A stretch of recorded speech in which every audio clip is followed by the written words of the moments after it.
स्वागत है आपका मल्टीवर्स टेल्स में। हम हैं ओडिशा वाले। हमारे लिए हमारे प्रिय जगन्नाथ जी ही हमारे लिए सब कुछ है। जैसे उनकी लीलाएं हैं अपरंपार और लाखों में एक, वैसे ही उनकी भक्ति करने वाले उनके भक्त भी लाखों में एक है हमारे प्रभु श्री जगन्नाथ जी के लिए। तो आज मैं आपके लिए एक ऐसे ही भक्त की कहानी लेकर आई हूँ जो हमारे प्रिय जगन्नाथ जी के लिए बहुत प्रिय थे। तो चलिए बिना किसी देरी के शुरू करते हैं हमारा आज का ये अद्भुत वीडियो। एक समय की बात है जब जगत के पालनहार अपने एक प्यारे भक्त के साथ एक विशेष लीला रच रहे थे। कभी कभी भगवान अपने भक्तों को ऐसी परिस्थितियों में डाल देते हैं जहां वे चाहकर भी कुछ बोल या हिल नहीं पाते। वे स्वयं तो माखन चोर कहलाते हैं और कभी कभी अपने भक्तों से भी चोरी जैसी लीला करवाते हैं। वह एक शांत रात थी। एक सुंदर बगीचा अपनी गहरी नींद में डूबा हुआ था। उस बगीचे में ऊंचे ऊंचे कटहल के पेड़ खड़े थे, मानो आकाश को छू रहे हों। उन्हीं पेड़ों के नीचे दो अनोखे मित्र एक गुप्त योजना बना रहे थे। ये जानकर आपको आश्चर्य होगा कि ये कोई साधारण मित्र नहीं थे। उनमें से एक तो स्वयं तीनों लोक के स्वामी थे। अब आप सोच रहे होंगे कि भला भगवान को कटहल की क्या आवश्यकता? उनके पास तो सब कुछ है ना? लेकिन यही तो उनकी विशेष लीला थी। प्रेम से भरी एक छोटी सी शरारत। जो आनंद मिलता है वह साधारण चीजों में कहाँ मिलता है। और हमारे प्रिय प्यारे भगवान जगन्नाथ तो लीला पुरुषोत्तम है। ऐसी दिव्य लीलाएं करना उन्हें अत्यंत प्रिय है। फिर क्या होता है, जब भक्त पेड़ पर चढ़कर फल तोड़ने जाता है तो अचानक भगवान वहां से अंतर्ध्यान हो जाता है और उसी क्षण बगीचे के सारे सिपाही आकर उस बेचारे भक्त को पकड़ लेते हैं। अब सवाल ये है कि वह भाग्यशाली भक्त कौन था जिसके साथ भगवान ये मधुर आदान प्रदान कर रहे थे। और जब सिपाही उसे पकड़ लेते हैं तो उसके साथ क्या होता है? क्या उसे सजा मिलती है या उसे अपनी बात कहने का मौका दिया जाता है? और इस पूरी घटना से हमें क्या सीख मिलती है? ये वही कथा है जो ये सिद्ध करती है कि भगवान अपने भक्तों के साथ कोई लीला करना चाहते हैं तो उसमें भी स्नेह और प्रेम का अमृत बहता है। तो आइए आज इस संपूर्ण और अद्भुत दिव्य लीला का श्रवण करते हैं जहां भक्त और भगवान के बीच कुछ ऐसी खट्टी मीठी बातें होती हैं जिसे सुनकर आपका मन भी आनंद से भर जाएगा। तो चलिए आज की ये प्यारी कथा शुरू करते हैं। ये कहानी है एक ऐसे भक्त की जो जगन्नाथपुरी धाम में रहता तो है, लेकिन उनका भगवान जगन्नाथ के साथ एक मित्र का नाता है। भगवान जगन्नाथ अक्सर एक बच्चे की तरह उनसे खेलने आते हैं और कभी कभी उनकी सेवा भी करते हैं। जी हाँ, हम बात कर रहे हैं भगवान जगन्नाथ के परम प्रिय भक्त रघुदास की।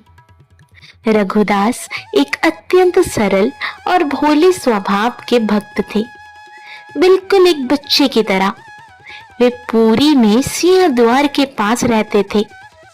उनकी भक्ति और जगन्नाथ जी के साथ उनके सख्य स्वभाव बारे में सभी लोग जानते थे। हर कोई उन्हें आदर और सम्मान देता था, लेकिन रघुदास को इन बातों से कोई फर्क नहीं पड़ता था। उनकी दुनिया तो बस उनके प्यारे जगन्नाथ जी तक ही सीमित थी। अब आप तो जानते ही हैं कि जय गौर कृष्णा और जगन्नाथ जी तीनों एक ही हैं, तो उनकी आदतें भी तो कुछ कुछ एक जैसी ही होंगी, है ना? तो बस एक दिन ऐसा ही हुआ। एक रात जब सब सो रहे थे, जगन्नाथ जी स्वयं रघुदास के पास आते हैं और कहते हैं, रघु, चलो आज हम राजा के बगीचे से कटहल चुराते हैं और फिर दोनों मिलकर उसका स्वाद लेंगे। जगन्नाथ जी की ये बात सुनकर रघुदास थोड़े हैरान हुए। उन्होंने कहा, लेकिन आपको कटहल चुराने की क्या जरूरत है? अगर आपको चाहिए तो मैं आपके लिए कहीं से अच्छे कटहल ले आता हूँ। ये सुनकर जगन्नाथ जी ने कहा, अरे नहीं, इस तरह तो मुझे रोज ही सब कुछ मिलता रहता है। मुझे किसी और चीज की कोई ख्वाहिश नहीं है। सच कहूँ तो मेरे पास सब कुछ है। माँ यशोदा मुझे इतने प्यार से ढेर सारा माखन खिलाती हैं, लेकिन फिर भी मैं दूसरों के घर से माखन चुराता हूँ। पता है क्यों? क्योंकि चोरी करके खाने में जो मजा आता है ना, आहा, वह आसानी से मिलने वाली चीजों में से कहाँ है। और इसीलिए आज मैं चाहता हूँ कि तुम्हें भी इस आनंद का अनुभव करवाऊं। रघुदास ने थोड़े डरते हुए कहा, अरे नहीं नहीं, मुझे ऐसी कोई अनुभूति नहीं करनी। यदि राजा को इस बात का पता चल जाएगा तो वह आपको तो कुछ नहीं कहेंगे, लेकिन मेरा क्या होगा, ये आपने सोचा? इस प्रकार रघुदास के बार बार मना करने के बावजूद जगन्नाथ जी लगातार उनसे कटहल चुराने के लिए कहते रहे। आखिरकार बेचारे रघुदास क्या करते? उन्हें थक हार कर भगवान जगन्नाथ जी की बात माननी ही पड़ी। और इस तरह भगवान जगन्नाथ और उनके नटखट भक्त रघुदास की सेना राजा के बगीचे की ओर कटहल के लिए चल पड़ी। जरा कल्पना कीजिए, वो दृश्य कैसा होगा जब ये दोनों मित्र राजा के उद्यान में चुपके से घुसकर कटहल तोड़ने की योजना बना रहे होंगे। चलिए आगे देखते हैं क्या होता है। अब वे बगीचे में पहुंच चुके थे और आप तो जानते ही हैं, हमारे जगन्नाथ जी यानी पक्के खिलाड़ी कहीं से भी कोई अवसर नहीं चूकते। उन्होंने रघुदास से कहा, देखो रघु, ये कटहल का पेड़ बहुत बड़ा है और इस पर बड़े बड़े फल लगे हुए हैं। ऐसा करो, तुम इस पेड़ पर चढ़ जाओ, मैं यहाँ नीचे खड़ा हूँ। तुम ऊपर से कोई अच्छा सा पका हुआ फल तोड़ लो और उसे नीचे फेंक देना, मैं उसे नीचे से पकड़ लूंगा। उसके बाद तुम नीचे आ जाना और फिर किसी को पता भी नहीं चलेगा, हम दोनों यहाँ से भाग जाएंगे।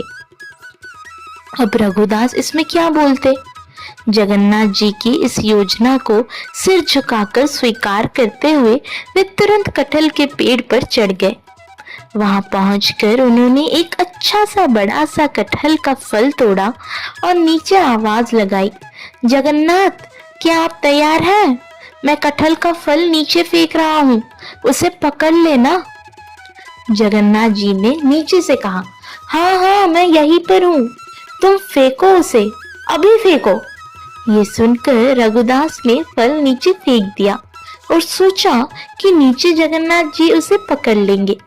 लेकिन ये क्या, कहाँ है जगन्नाथ जी? अरे, वे वहां होंगे तभी तो पकड़ेंगे ना। धड़ाम, वह कटहल का फल जोर से नीचे जमीन पर गिरा और 2 टुकड़ों में टूट गया। जब राजा के सिपाहियों ने यह आवाज सुनी तो उन्हें पता चल गया कि जरूर कोई कटहल का फल चुराने के लिए बगीचे में घुसा है। वे सब दौड़ते दौड़ते वहां आ गए और अब वहां का दृश्य देखकर उन्हें अपनी आंखों पर विश्वास नहीं हो रहा था। उन्होंने क्या देखा? एक बड़ा सा कटहल फल जमीन पर गिरा हुआ है और उसे पेड़ पर रघुदास बैठे हुए हैं। सिपाहियों ने तुरंत जाकर राजा को सूचना देते हुए कहा, हे राजा, आश्चर्य के साथ हमें आपको सूचित करना पड़ रहा है कि आपके बगीचे में आज रघुदास कटहल का फल चुराने के लिए आए थे और अभी भी वह वहां पेड़ पर ही बैठे हुए हैं। ये सुनकर राजा को भी आश्चर्य हुआ कि रघुदास कटहल के लिए ऐसा कैसे कर सकते हैं, और ये सोचते हुए राजा तुरंत वहां पहुंच गए। वहां जाकर उन्होंने देखा तो सच में रघुदास अभी भी पेड़ पर बैठे हुए थे और नीचे जमीन पर कटहल का टूटा हुआ फल पड़ा था। राजा ने रघुदास को नीचे आने के लिए कहा। जब रघुदास पेड़ के नीचे आए तो राजा ने उनसे कहा, हे मेरे प्रिय और परम भक्त रघुदास, अगर आपको कटहल खाने की इच्छा थी तो आपने इतनी रात को यहाँ मेरे बगीचे में आने का कष्ट क्यों किया?